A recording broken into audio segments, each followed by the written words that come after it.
আসন্ন জাতীয় সংসদ নির্বাচন ২০২৩ সামনে রেখে নারায়ণগঞ্জ ৩ নির্বাচনী এলাকায় বাংলাদেশ জাতীয়তাবাদী দল বিএনপি মনোনীত প্রার্থী জনাব আজারুল ইসলাম মান্নানের পক্ষে পথসভা, গণসংযোগ ও নির্বাচনী প্রচারণা অনুষ্ঠিত হয়েছে।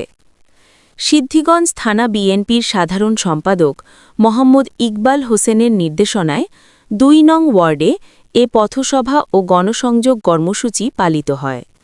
২ নং ওয়ার্ড দক্ষিণপাড়ার সাইফুল ইসলামের নেতৃত্বে অনুষ্ঠিত এ কর্মসূচিতে হাজারো নেতাকর্মী ও মহিলা নেতৃবৃন্দ অংশগ্রহণ করেন। এতে পুরো এলাকা জুড়ে উৎসবমুখর পরিবেশ সৃষ্টি হয়। গণসংযোগে উপস্থিত ছিলেন মোহাম্মদ সাইফুল ইসলাম, আনোয়ার হোসেন, শফিক, সোহেল, নুরুজ্জামান, কবির, সুজন, ফাহিম, মহসিন, পরশ, সজীব, সেলিম সহ বিএনপির আরও অসংখ্য নেতাকর্মী। তারা বাড়ি বাড়ি গিয়ে সাধারণ মানুষের সঙ্গে কুশল বিনিময় করেন এবং বিএনপি মনোনীত প্রার্থী আজারুল ইসলাম মান্নানের পক্ষে ভোট প্রার্থনা করেন। এ সময় নেতৃবৃন্দ বলেন, দেশের গণতন্ত্র পুনরুদ্ধার ও জনগণের ভোটাধিকার প্রতিষ্ঠার জন্য ধানের শীষ প্রতীকে ভোট দিয়ে আজারুল ইসলাম মান্নানকে বিজয়ী করা অত্যন্ত জরুরি।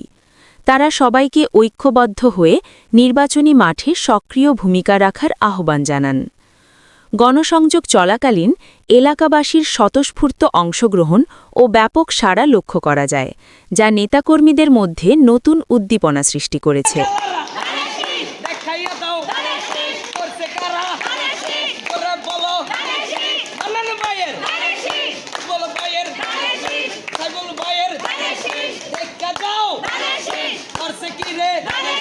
সুন্দরভাবে ও খেলারা ইচ্ছা বলো দেখো মাগো তোমার পলায় কি সুন্দর মার্কা লয়েছে